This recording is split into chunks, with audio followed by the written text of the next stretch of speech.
Bismillah wa salatu wa salam ala rasulillah. Nous avons vu dans la vidéo précédente comment insérer un ensemble d'illustrations, un ensemble de décorations. Donc nous avons vu comment insérer une bordure de la page, comment insérer une forme automatique, comment insérer l'entête de la page et comment insérer la lettrine. Ce sont les numéros que nous avons ici. Donc 1 c'est la bordure, 2 c'est la forme automatique, 3 c'est l'entête et 4 c'est la lettrine. Si vous n'avez pas vu la vidéo précédente, vous allez la trouver dans la description de cette vidéo. Dans cette vidéo, on va voir d'autres illustrations. Numéro 5, c'est les puces et les numéros. Numéro 6, ce sont les colonnes. Numéro 7, c'est le tableau. Numéro 8, ce sont les images. Et numéro 9, c'est la trame de fond. D'accord? Donc, dans cette vidéo, on va voir 4 illustrations. Les puces et les numéros, les colonnes, les images et la trame de fond. Pour le tableau, on va le faire dans la vidéo prochaine, Inch'Allah. Commençons. Donc, numéro 5, ce sont les puces et les numéros. Les puces, ce sont les points qu'on trouve ici. Et les numéros, ce sont les numérotations que nous avons dans les titres. Donc, prenons le fichier que nous avons déjà commencé. Donc, la première chose, pour ajouter un numéro ou bien une puce, si le texte est déjà écrit, je dois d'abord sélectionner les lignes où je veux insérer les puces et les numéros. Donc, premièrement, sélectionner. Après, dans l'onglet Accueil, dans le groupe Paragraphe, on trouve ici Puces. Ce sont les puces. Si je clique, je remarque qu'il y a des points qui sont ajoutés. D'accord? Mais si je veux d'autres puces, je dois cliquer sur la flèche qui se trouve ici. Et je choisis l'une des puces qui sont proposées. Par exemple, celle-là. Et on remarque que la puce, elle est appliquée. Fichage, largeur de page. D'accord? Je répète. Annuler, annuler. Donc la première chose, si le texte est écrit, je dois d'abord sélectionner. Après, dans l'onglet Accueil, dans le groupe Paragraphe, je choisis Puce et je clique sur la flèche de cet outil-là. Et je choisis la puce qui me convient. Et voilà, la puce, elle est appliquée dans les 4 lignes. D'accord? Si je viens à la fin de cette ligne et je tape Entrée, je remarque qu'une puce, elle est ajoutée. Je tape ce que je veux taper, Entrée, une 6e puce, elle est ajoutée. Et ainsi de suite. D'accord? Si je fais une erreur, je dois annuler, annuler, annuler, annuler. Et je choisis la bonne puce. Et voilà. Pour les numéros, donc je sélectionne le titre et toujours dans l'onglet Accueil, dans le groupe Paragraphe, je choisis un autre outil, c'est l'outil Numérotation. C'est l'outil Numérotation. Je clique sur la flèche et je choisis le type de numérotation 1, 2, 3 ou bien ABC ou bien 1, 2, 3 ou bien ABC, ça dépend de ce que je veux numéroter. Donc si je vais choisir 1, 2, 3, 1 comme ça. Et voilà le premier titre. Je remarque que le numéro elle est ajouté. De même pour le deuxième titre, sélectionner.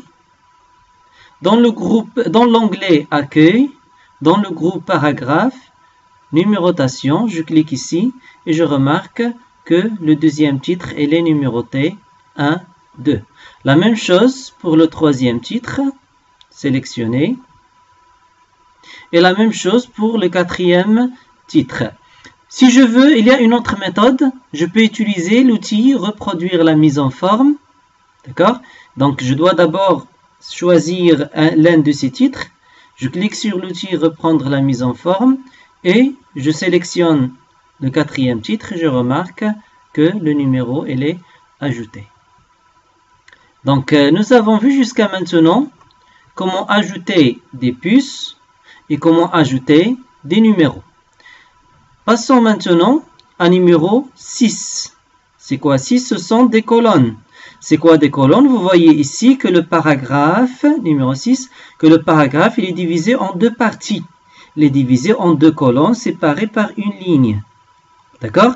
Donc, pour rendre le paragraphe comme ça, je dois chercher une mise en forme qui s'appelle colonne. C'est ce qu'on va faire maintenant. Donc, voilà le paragraphe. La première chose, je dois sélectionner le paragraphe. Après, dans l'onglet Mise en page, dans le groupe Mise en page, il y a l'outil colonne. Il y a l'outil colonne. Je clique sur la flèche et je choisis combien de colonnes je veux. Donc on veut 2 colonnes, je clique sur 2 et je remarque que le paragraphe il est divisé en deux parties. Annuler, je répète. Donc la première chose, je dois sélectionner le paragraphe. Après, je clique sur l'onglet Mise en page. Après, dans le groupe Mise en page, je clique sur l'outil colonne. Et je choisis combien de colonnes je veux. Par exemple, 3 colonnes. Je remarque que le texte est divisé en 3 colonnes, que le paragraphe est divisé en 3 colonnes. Si je veux plus de détails, je clique sur cette flèche-là et je choisis Autre colonne. Autre colonne. Et on trouve ici plusieurs possibilités. D'accord? Une colonne, 2 colonnes, 3 colonnes et d'autres options. Par exemple, la première colonne est petite et la deuxième est grande. La première colonne est grande, la deuxième est petite. Donc, je vais choisir ici 2. Le nombre de colonnes, je peux choisir combien je veux. 5, 3, 2, ça dépend de ce que je veux. De droite à gauche, si le texte est en arabe, je dois choisir ici de droite à gauche. Mais il est en français, donc je ne vais pas cocher la case. Ligne séparatrice, si je veux voir une ligne qui sépare les 2 colonnes, bien les 3 colonnes. Je répète. Je clique sur Mise en page. La flèche colonne. Autre colonne. Je choisis combien de colonnes je veux. 2. Je clique sur ligne séparatrice pour voir la ligne qui se trouve entre les 2 colonnes. Et il y a d'autres options que vous pouvez voir, que vous pouvez découvrir. Si je termine, je clique sur OK. Je remarque que le paragraphe il est divisé en 2 parties et il y a une ligne qui sépare les 2 paragraphes. Je répète. La première chose, je dois sélectionner le paragraphe. La deuxième chose, je clique sur l'onglet Mise en page. La troisième chose, je clique sur la flèche de l'outil colonne. La quatrième chose, je choisis Autre colonne. Et ici, le nombre de colonnes, combien? 2 ou bien 3. Si on veut 3, je vais laisser 3. Et je choisis ici ligne séparatrice pour voir la ligne entre les colonnes. Et je clique sur OK. Je remarque que le paragraphe est divisé en 3 parties avec une ligne séparatrice entre les 3 parties. C'est bon. Passons maintenant à l'illustration suivante. Nous avons dit que le tableau, on va le laisser jusqu'à la dernière vidéo.